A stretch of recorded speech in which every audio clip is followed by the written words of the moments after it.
Good morning, everybody. My name is Turab Lakdawala, and on behalf of Tempest, we extend you a very warm welcome to the 7th session of Open Minds. Just a little bit about Open Minds.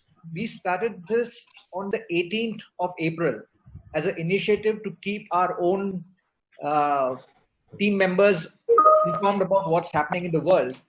And in the last 3.5 weeks, it has picked up very well. We've already had 6 speakers, and this Vinayak is the 7th speaker.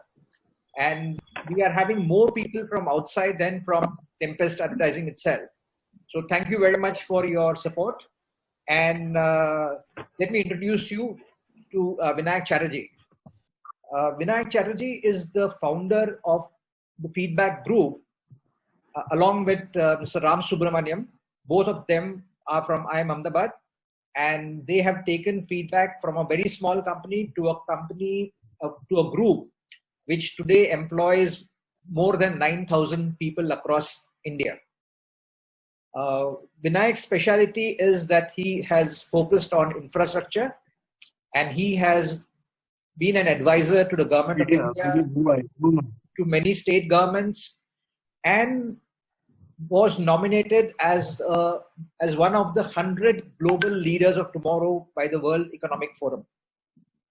He has also received the Distinguished Alumnus Award from the Indian Institute of Management, Ahmedabad, and today he sits on the board of many companies, including Apollo Hospitals, ACC, on the board of National Rail and Transport University, and he's an advisor to also JCB.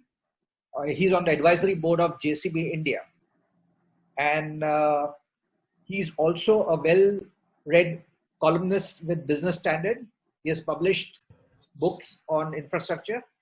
And I'm sure with the Prime Minister talking about infrastructure being the second pillar for India's growth, I think his talk is going to be very interesting and possibly at the most appropriate time that we could have thought of.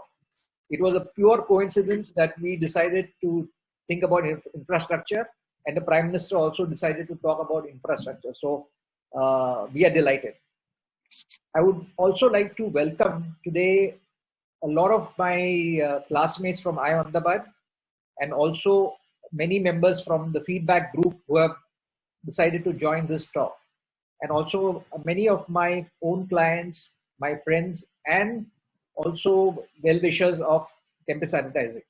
So without much ado, may I now hand over to Vinayak for his talk, and he will be talking, and after which people who have questions can type in their questions.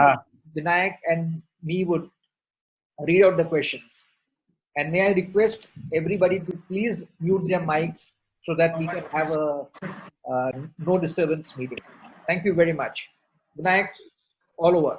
Absolutely. So good morning, everybody, and thank you for taking time off to join this topic. I am genuinely honored with your presence. So thank you very much. Getting straight into the session for this morning, all of you who track infra or are interested in infra are aware of the routine developments. You know, highway development programs, Sagar Mala, renewable energy, electricity distribution, railway electrification, increasing train, these are known to you. So I don't think that speaking about these things with the last almost 2 decades is going to make this talk interesting. So let me position for discussion today 5 areas which I think are important for what I call the COVID and post-COVID era. That really is of interest to us. I'm going to leave 5 propositions with you today, and let us debate and discuss them, how much we agree or disagree. The first is that the first proposition emanating from the Prime Minister's speech yesterday is a fairly massive infra program coupled with what I would call a public works program to kickstart employment, generation, various multiplier effects, and the downstream effects that investment brings in. So what are these 6 what I'd call public works programs almost akin to the New Deal that Franklin Roosevelt, as the president of the US, had done to get out of the Great Depression in 1929. It was called the New Deal. And after World War II, a similar program happened in Europe called the Marshall Plan. So what we are witnessing in India with a strong infra focus is something along the lines of a New Deal and with a sufficient focus on infra and public works. So what are the 5 ideas? The first idea is to employ a huge number of people to build what I would call 6 coastal economic zones. We are trying to get our industry to be competitive. Yesterday, he spoke about the strength of Indian economy and how we should localize to be strong in globalization. Dr. Panagaria, when he was the CEO of Niti Aayog, one of his first recommendations was to have 6 coastal economic zones, let's say 3 on the East Coast, 3 on the West Coast, to attract the FDI from China, which is top of the agenda now to get the industries relocating out of China to India. It would be to put a spur to export-oriented industries like light engineering, garments, gems and jewelry, textiles, etc. Why do we say coastal economic zones? Because we feel that the SEZ, Special Economic Zones, did not deliver what they were supposed to. That lesson, idea number 1 is 6 large coastal economic zones which are in the nature of free trade zones where investment will be welcome, minimum of bureaucratic and people opt from it. Something is idea for you to create 6.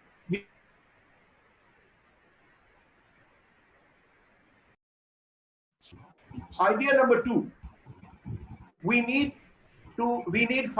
minimum 5 new state capitals. Why do I say this?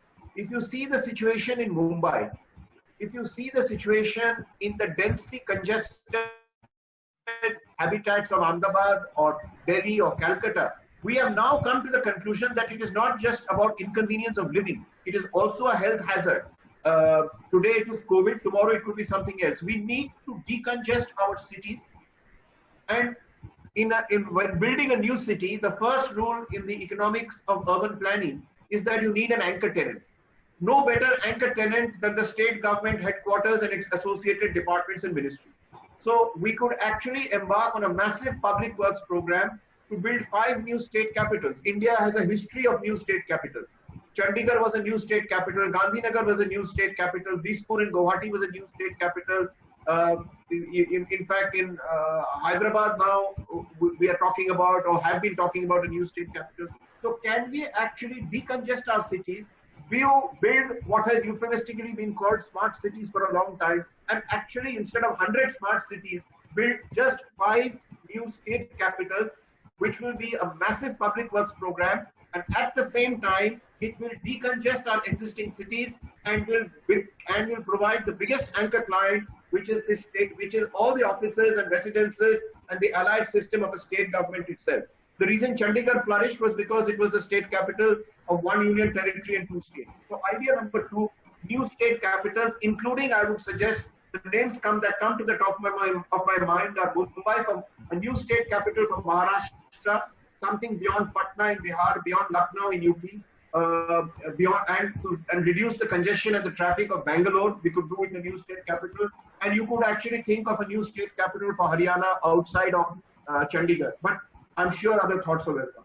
So that's idea number 2. Idea number 3 is the plan for river linking. Now, the moment I say river linking, I see a lot of hackles rise up against environmentalists. But please remember that there have been a very successful implementation of major hydroelectric projects with catchment irrigation development, whether it was Tennessee Valley Authority as part of the New Deal, or the 3 gorges in China, or our very own Bhakra Nangal and Hirakuds and Damodar Valley Corporation. They did for the nation a multi-purpose benefit, from generation of hydroelectricity to irrigation to water, mitigating water scarcity to providing livelihoods. So the river linking program, which with Atal Bihari Vajpayee ji, when he was Prime Minister, was very keen on, and later Suresh Prabhu chaired a task force to look at the river linking plan, It is one of the finest public works programs that you could conceive. And let me assure you that without any, shall we say, threat to the environment, it can be planned and executed in a manner with minimum damage to the environment. In fact, I could even add to say, by adding to the environmental, by greening large areas of non-green areas and bringing wasteland back into the fold for agriculture and forestry, reducing the tension between drought areas and flood-prone areas, etc., etc., etc. So, point number 3 is a massive public works program to get on with river linking and associated multi-purpose irrigation projects. Idea number 4 is not a new idea. It is something that the Prime Minister, if you recall, 3 years ago said 24/7 electricity connection to all. A large portion of that has been achieved, barring a few villages. The new program which he announced was called Nal Se Jal. In English, it means water from every tap for every household. I think it is one of the, at the turn of the 21st century, I think we owe it to 1300 million Indians to have water from their taps at home. If we can't deliver this basic level of living standard, I think we are doing great injustice to the people of India. Guess how many households don't have water connections at home? 19 crore households. Out of a population of 130 crore Indians, 19 crore households. So that's a very large number, and the households that did not have electricity connection pales in comparison. It was 2.94 crores that did not have electricity connection. 19 crore households don't have water connection. Now, if we can galvanize our armies of unemployed people, and right now unemployment figures are touching 24%, which is very, very scary, and they can be put into the villages and a public works program to bring water from identified sources through laying of pipelines into the homes of people. Nal Se Jal is one of the most powerful, nationally relevant public works programs which can be unleashed in the post-COVID period. And we know that water itself, contaminated water itself, is the source of many, many diseases and infections. So it is not just about bringing water to the family and increasing the quality of life, it is to prevent future waterborne diseases also. Who knows, the next big disease may be carried by water. So that is idea number 4.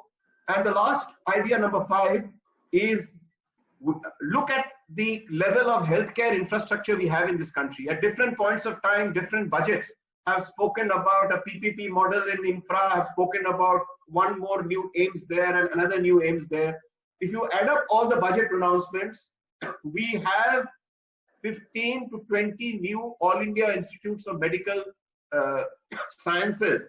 I would suggest straight away 20 new AIIMS in all the major towns that do not have a facility as dedicated to the nation as AIIMS is in Delhi and similar other hospitals, because while private sector is most welcome, but the crying need of the hour is the public delivery of close to world-class healthcare, and the AIIMS can serve as a dedicated demonstration effect and have a hub and spoke relationship right down to the district hospital level.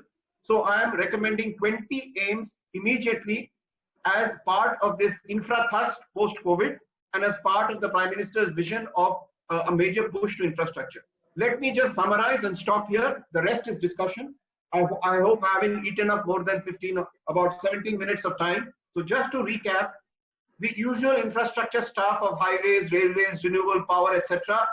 have to carry on. There is no question.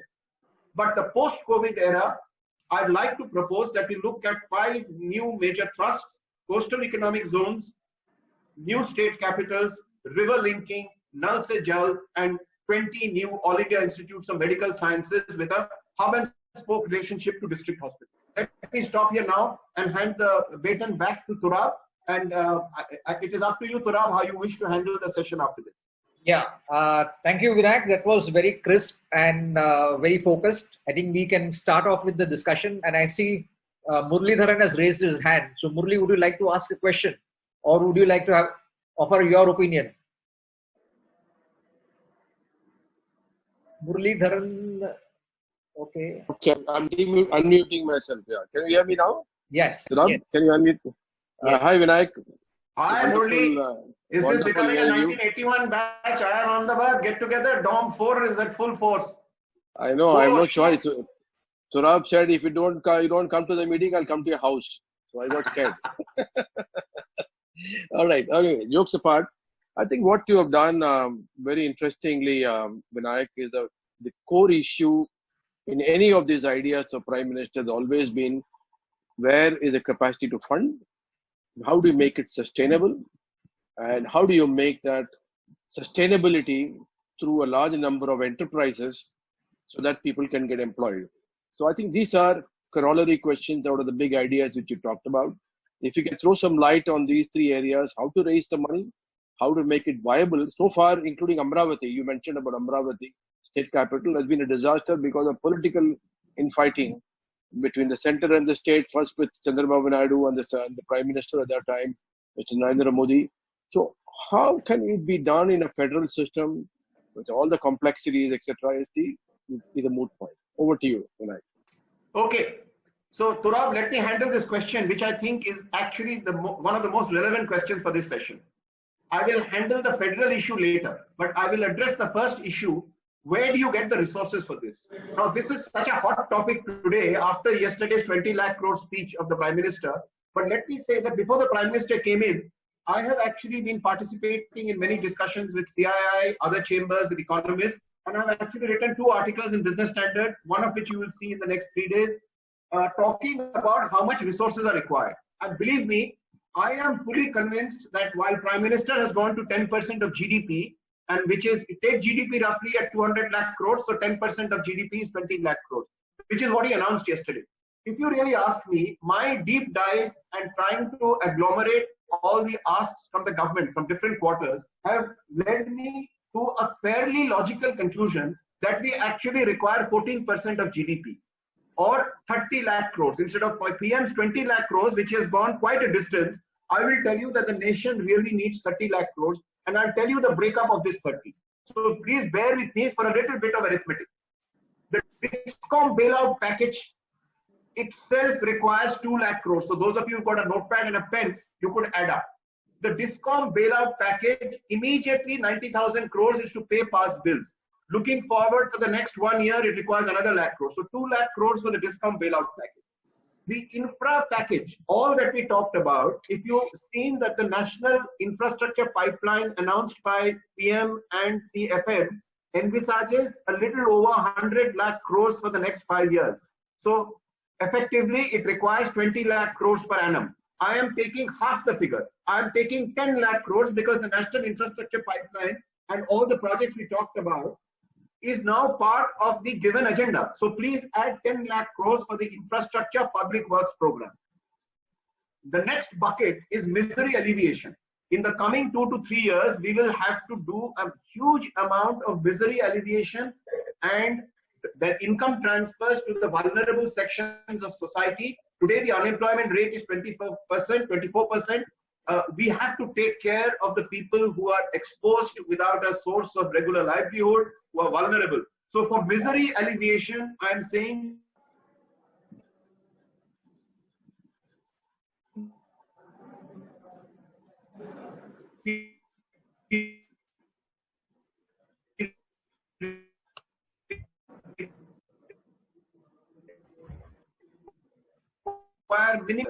so states are in financial stress because they are dependent on large amounts of fiscal devolution.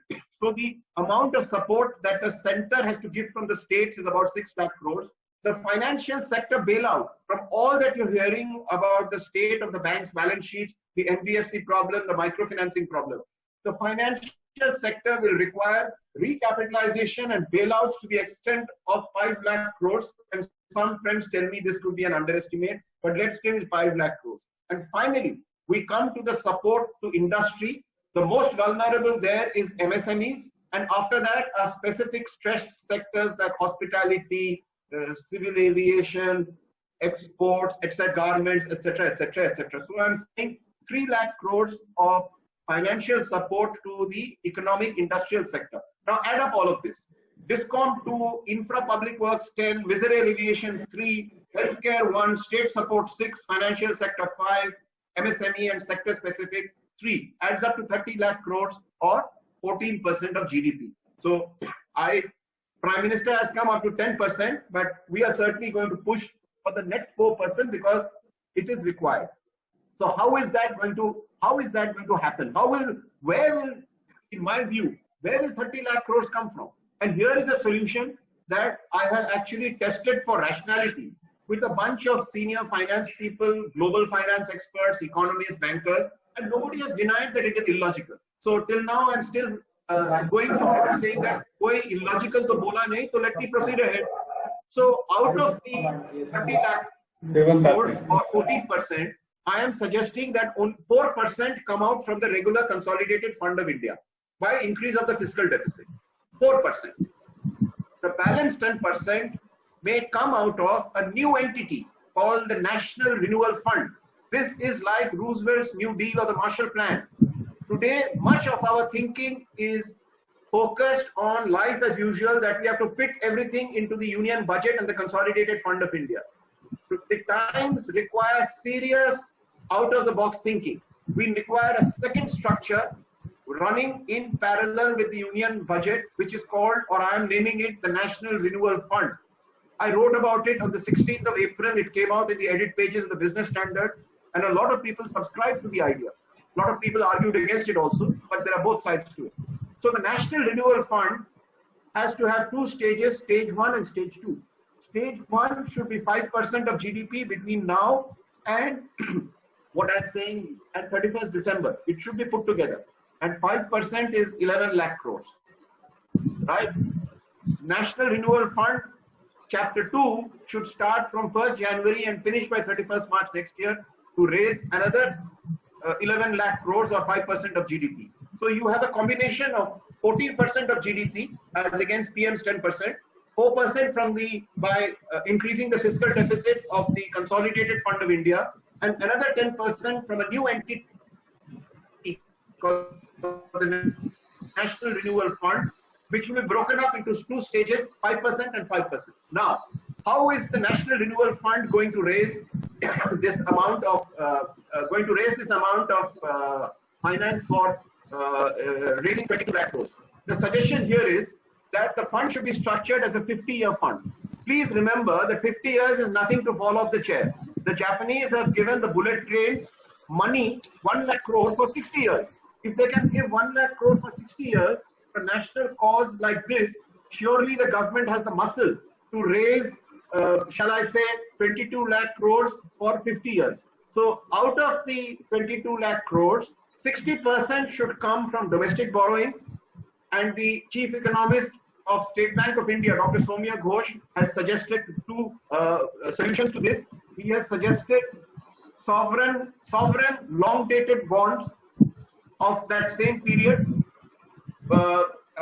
which is zero coupon bonds, or he has said sovereign perpetuity bonds at 3 to 4% interest. Now, 60% can come with domestic institutions funding this, 40% can come from borrowings. Like we have done, if we can, as I keep saying, if we could raise 1 lakh crore at 0.5% interest for the bullet train, surely we can raise international developmental capital for a 50-year National Renewal Fund at similar rates of interest. So 60% domestic borrowing, 40% foreign institutional developmental finance borrowing.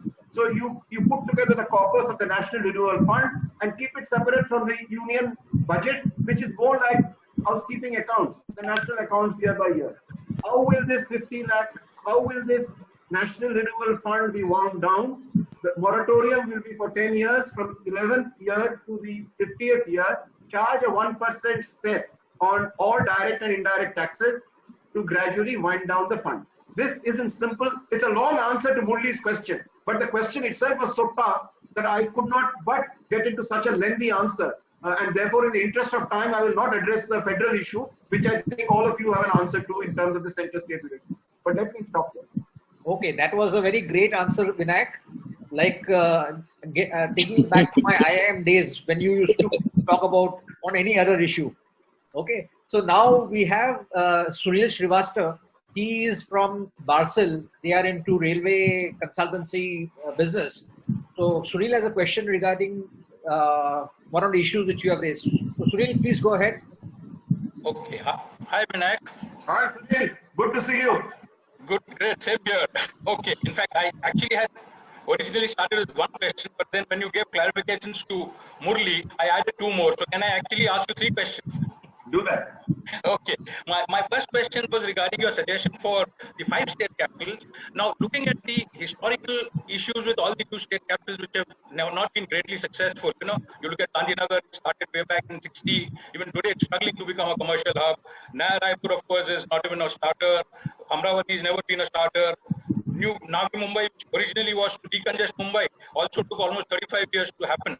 So do you really think that investing in a state capital would propel the kind of growth which we are expecting? That is my first question. If you answer that, then I'll come to the next one.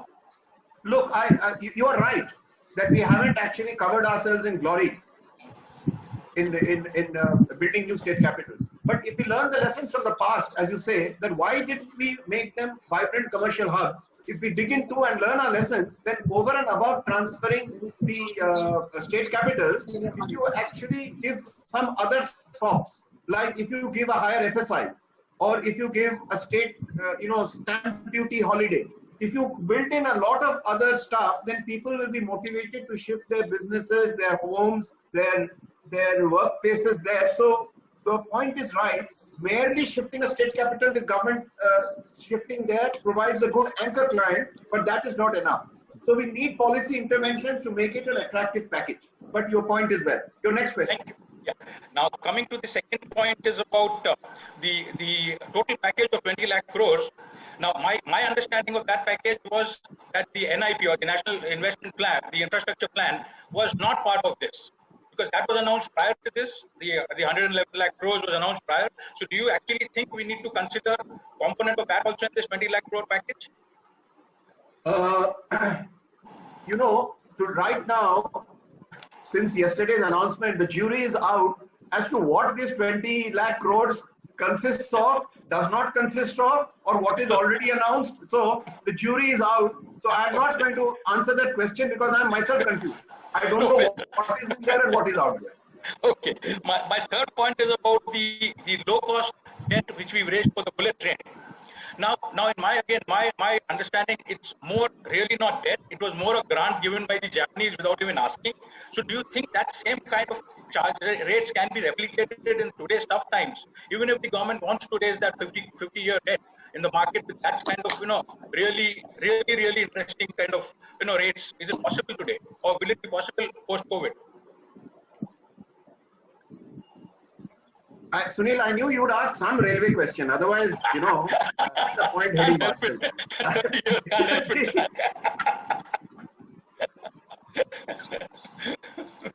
So, 0.6% interest rate of the bullet train, you are right there, as the right index, because not only is it a grant, but it also tied in.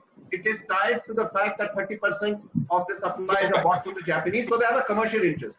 But my friend in State Bank and the chief economists and others tell me that you could forget 0.6, but it is possible in the West and in the many areas of the world, there is so much surplus capital sloshing around that with a sovereign guarantee standing behind it and a credible wind down mechanism published like a 1% cess on direct and indirect taxes, you could possibly raise international developmental finance at 2 or 3%. Possible. And we now have, as Modi ji has said, actually our Prime Minister, whether you agree or disagree with him on many issues, you will have to grant him the point that his international outreach has been pretty decent. And my suggestion is very simple, is that now is the time, sir, to monetize your international goodwill and outreach. Merely hugging is good, but can the hugging now be converted into funds flowing into the national renewal fund? Thank you, Vinayak. Thank you. Okay, so next question I think we have from Ajay Mutreja. So I'm alternating between I am guys and non I am guys. Hi Vinayak, Hi. excellent insights. Great to see you. Looking younger than when I last met you at Indranil's party. So anyway, great. So I have a few interesting comments on everything that has been said. So first, when you take funds from outside of India, 60% of National Renewable Fund, India's currency is likely to devalue. So even if it's a 50-year money that you're talking about, it's not going to be returning with the interest rates of less than 2%. And second, the biggest challenge that I see is when you're setting up a multiple location, 5 new capital cities, it's not going to solve the problem. Dharavi cannot be solved. Slums of Delhi cannot be solved, and same with Calcutta. So one of the interesting ideas that have come out with, take the young migrants who have already moved back to smaller towns or villages to work in those locations and create maybe 100 new infrastructure projects right in the smaller towns and villages of our country. And there are enough opportunities for combining MSMEs, startups, and micro entrepreneurs in those areas. It will solve the problem of the entire unemployment in this country, and also with a much lower capital investment that you need. Lastly, I think some of your ideas of bringing the water to every tap is a great idea. And sure, unemployed people can be used. But again, I don't think the money is available right now. So these were a few of my points. Okay. Mr. Teja, I can see you have a very nice screen backdrop also. Are you sitting in Gurgaon or are you sitting in San Francisco? Where are you sitting?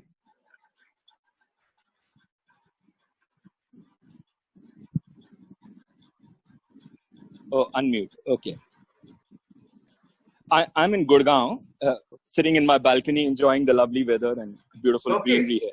So next time we can just shout out from each other's rooftops. Yes. We don't need to go through Zoom. But okay, yes, to answer your point, the first point on how borrowing, see, out of the 22 lakh crores, which we are saying the NRF is going to borrow, 40% we are saying will come from overseas. So 40% of 22 lakh crores is about 8 lakh crores. That 8 lakh crores with an interest of 2 or 3% has to be returned from year 11 to year 50.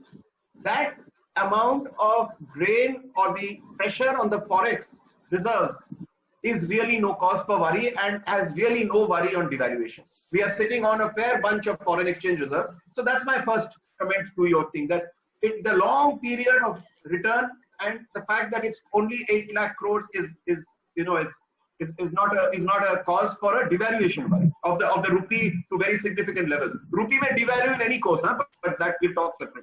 The idea of 5 new state capitals is just one of the interventions that we hope to decongest some of the very congested cities. So I agree with you that it is not a catch-all solution to the problem of creating it is just one idea which will consume a lot of labor in many of the states, including some of the backwards.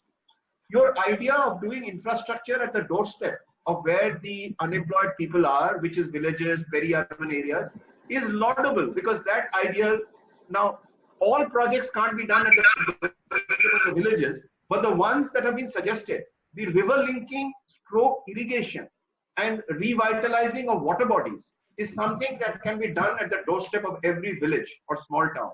The Nal Se Jal program is in a sense, every village in this country will have that kind of work, and believe me, it's fairly massive work to actually draw water from the nearest bulkhead and lay pipelines into the houses. So at least to my mind, these two projects seek to answer your concern positively by saying, yes, these are some of the projects that can deliver projects at the doorstep of the villages. That was really it. And Vinayak, one more comment is on your idea of creating 6 new coastal industrial for economic zone. Okay. My view is, why are we not utilizing the underutilized infrastructure that's available? So many existing industrial units, parks are not being used. I mean, the whole of Andhra has not been able to utilize anything so far. If that's also coastal area, if it is not Vishakhapatnam, we can come further inside. See, we are trying to reinvent, learn from the mistakes of others. Coastal areas are great for exports, but are we going to be a winner in export market? I think we've already lost out to Vietnam, Philippines, Malaysia, and some of the other countries. We already lost out on the vacuum created by China. We may be too late. We have to look at domestic market with bringing foreign direct investment. That can be done in existing SEZs or industrial parks. Gurgaon has already offered all regulatory approvals. UP is offering. Why coastal zones? I'm not clear. Okay, so you will have to hark back to a seminal paper written by Dr. Arvind Panagaria. Actually, his first policy recommendation when he took over as CEO of NITI, the newly formed NITI, was the massive suggestion to revitalize labor-intensive exports as a competitive advantage for India. We are now using that same logic to say, bring in industry from China into those same CEZ. One can debate the point about using established infrastructure, but the point is that the state is so unclean. Many of the industrial parks, Ajay, that you and I have visited are, shall we say, with shabby infrastructure, the no effluent treatment plants, inadequate electricity. They look very shabby. They look 1960s model. I'm not saying all of them. And therefore, and for this combination of export oriented and to create a clean slate where somebody can come in like a Jebel Ali in Dubai or a Batam in Indonesia or Jurong in Singapore, or that kind of a world-class offering to say we are now offering you infrastructure and a regulatory framework, or hopefully the absence of a regulatory framework in a clean new area linked to port connectivity is the reason for CEZs. But yes, it's not an open and shut case. I would urge, if you download on Google Dr. Panagaria's white paper on CEZs, it might answer a lot of questions as to why not use existing infrastructure, why build more. But you have a point there. One can't deny that that you don't have. Great. So, Vinayak, we have one more question from Mr. Subbarao Tipparneni. He wants to ask you something about education. Subbarao, if you're there, please go ahead. Hello. Hi, Vinayak. Subbarao here, Turab's friend. I was just wondering, when you mentioned these 5 ideas, isn't building the educational infrastructure across our nation, including the small towns, villages, should be a priority as well, because once you create this coastal industrial clusters, 5 state capitals, we need to retain sustain our advantage that we currently have of a educated, skilled workforce. So I want to know your thoughts on education infrastructure.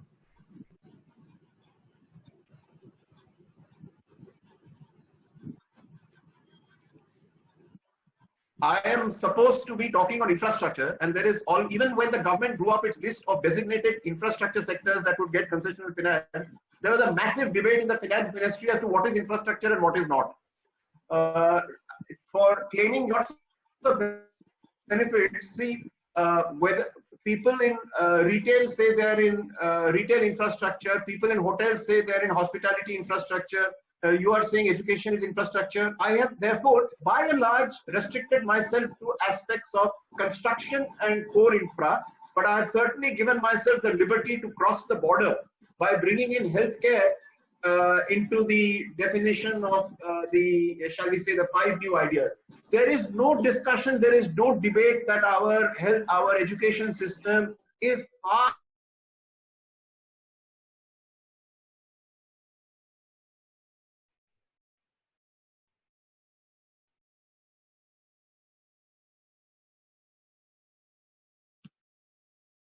areas which can be broadly defined as social infrastructure, and only taken the liberty of post-COVID to bring in healthcare. But I'm not sure I've been able to give a satisfactory answer to your question. Okay. Say something, Murli, can I say something on this question? Especially education. Yeah. Murli here. I've been studying this problem more seriously. I think one of the biggest challenges for us is immediate employment. And when we talk about employment, there are 2 categories. One is the educated, and second is the migrant labor of that quality. So construction can only provide employment to that category of people. Educated people in this country, we are producing 6 million graduates per year on an average, and we're not even producing jobs for even 500,000. So I think one of the challenges is more than education infrastructure. The more educated we become, the more unemployable we become. That's, I think, current data, whatever it shows. Our challenge is going to make them more skilled than educated. So I think skill infrastructure, in my mind, is a bigger issue in this country. and it's considered a very poor thing, or from the family point of view or parents' point of view, it's not a priority for them to send their children to school. I think this is the bigger challenge in my mind, because education is already getting privatized. I think, Vinayak, there's a huge movement towards private education beyond class 8 and 9 in the country. And so education, especially higher education, will be taken care of itself by private sector, but the skilling will be our biggest disaster. So hopefully that's the perspective from the business point of view also. But now we have an interesting question from one of my colleagues, Abhishek Jana. This is something which is not related to infrastructure, but possibly how this package that we are talking about will be executed. So Abhishek, if you are there, please go ahead.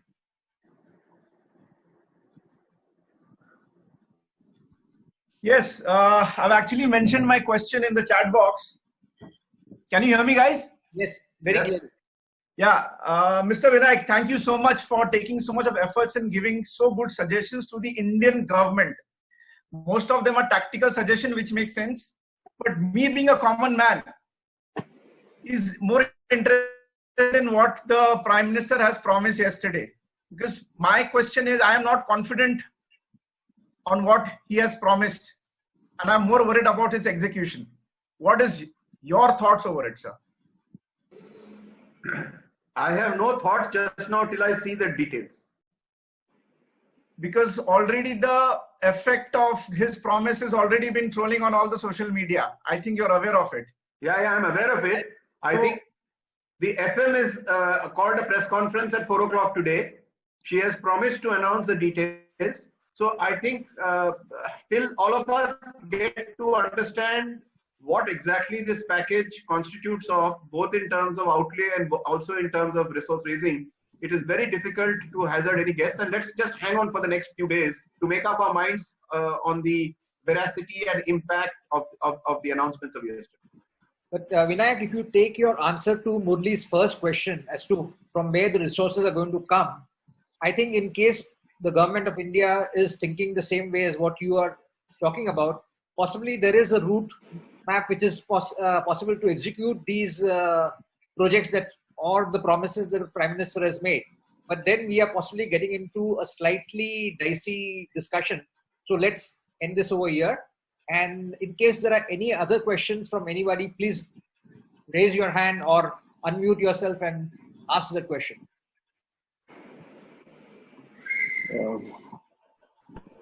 Yeah, I'm Sharat Chaudhary. Can I ask my question? Please go ahead. Yeah. So, I find some questions arising out of the very interesting perspective that you have given.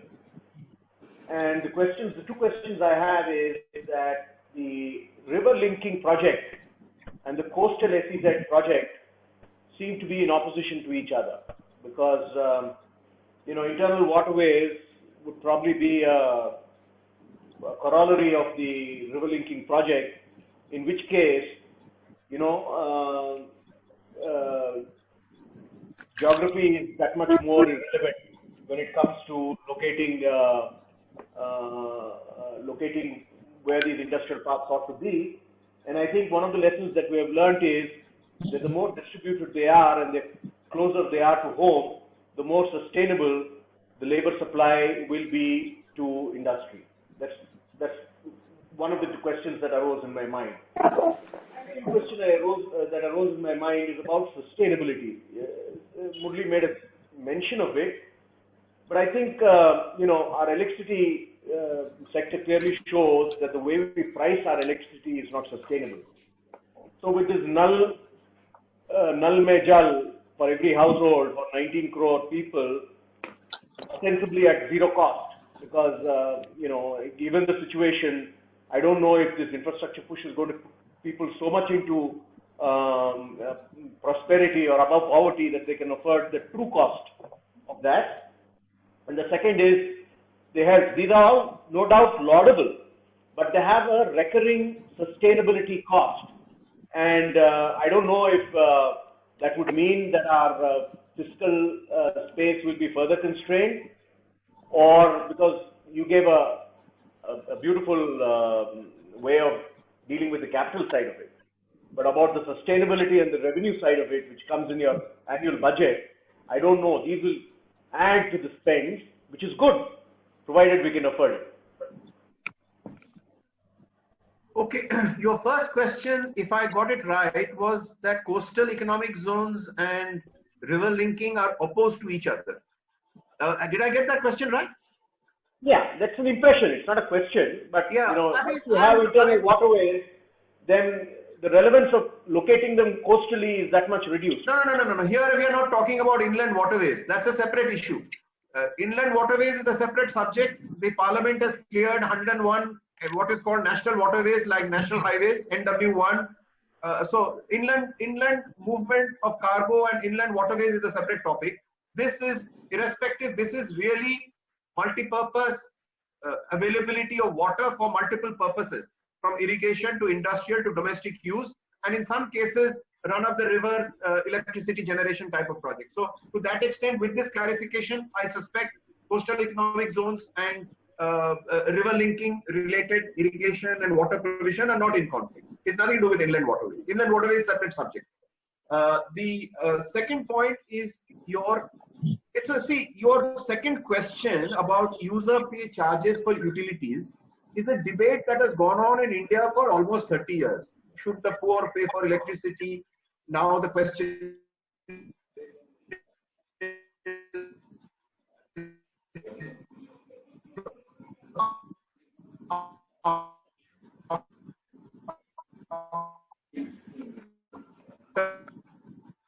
Nal said jar meters also.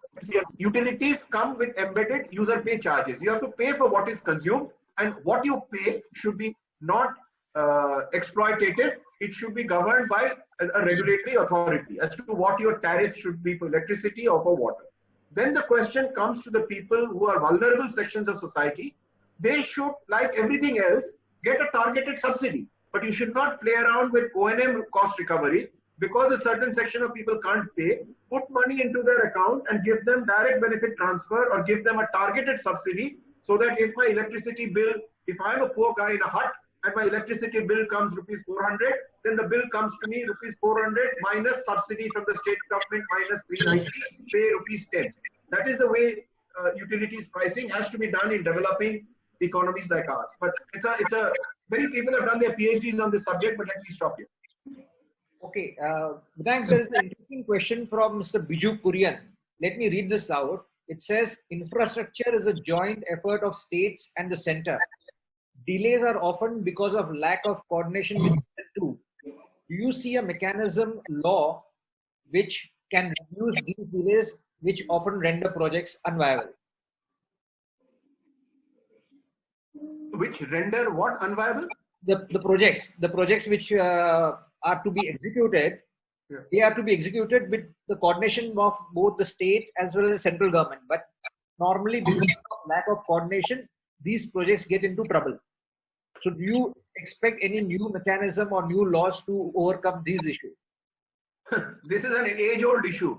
Just count the number of NPAs in the power sector, renewable sector, road sector, which have become NPAs because of errant behavior by the states and often by the center. So, you know, there is no omnibus suggestion. But for example, if you see the direction policy is moving in India, the Draft Electricity Act 2020 has a very interesting new institution. There are people who are for it, there are people who are against it, but it is called the Central Agency for Contract Enforcement. This is what has happened after various state governments have reneged on their contracts to pick up electricity, etc., etc. So you're moving to a central intervention where a new entity is created just to get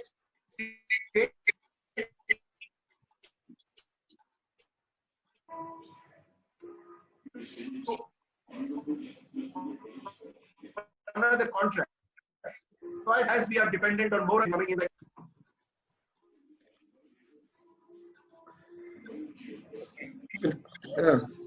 Vinayak, I have a query actually. Now, when I look at the so much borrowings, will that not crowd out the corporate debt market at all? I mean to say with 60% domestic borrowings and we have sovereign bonds available, who will buy the corporate bonds? How will the corporates will raise the funds? Will that not increase the cost? And the related question is, we are just at the investment grade in the Moody's rating. With so much borrowings, will that not decrease our ratings to a junk rating, and probably that will further increase our cost of raising debt? In terms of pure economics, the answer is yes. But you have a Hobson's choice. Okay. You want the Sarkar to pull the economy by the bootstraps. So if you don't depend on 60% government borrowings, right, how will you do it? So the question is, my view is therefore, in the suggestion for a 50-year National Renewal Fund, you make the repayments or the pressure of repayments so elongated over 50 years, just like the question on foreign exchange and devaluation, that the impact every year is not like issuing a 7-year bond or a 10-year bond when you issue a 50-year bond or a perpetuity. Okay. Bond.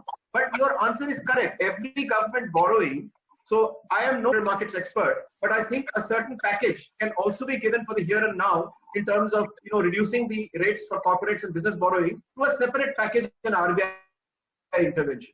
So somewhere we've got to make the both work. Otherwise, we sit at home and say we can do nothing.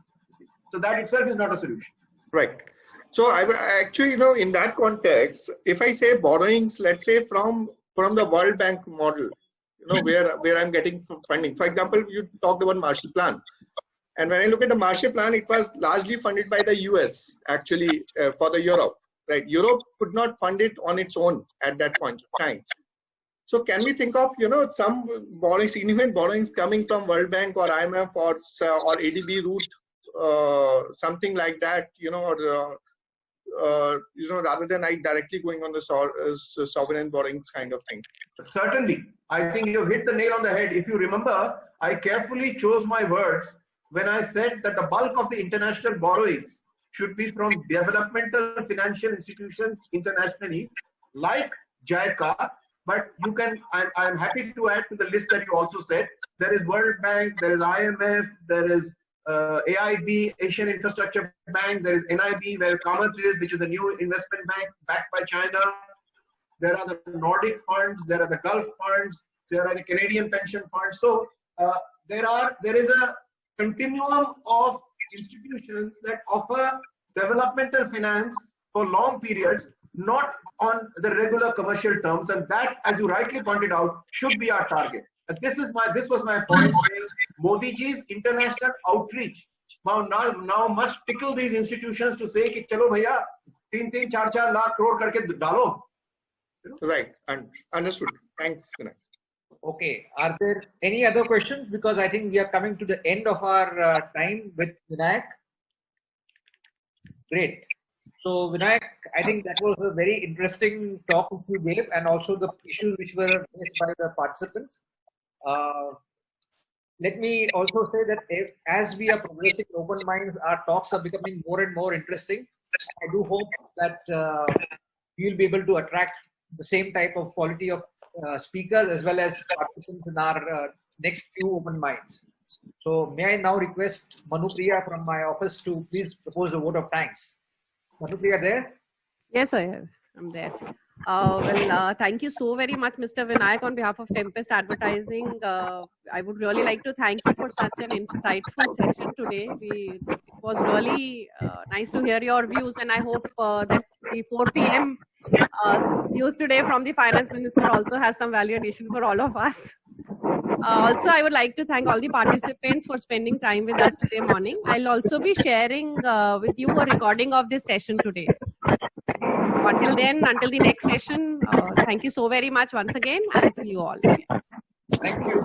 Turab, thank you for the honor of the invitation, and thanks to the participants for making it such a vibrant and interesting session. Thank you. And a big hello to all my batchmates. Thank you, Vinayak. Thank you. Cheers, Vinayak. Cheers, Turab. Thank you. Thank you.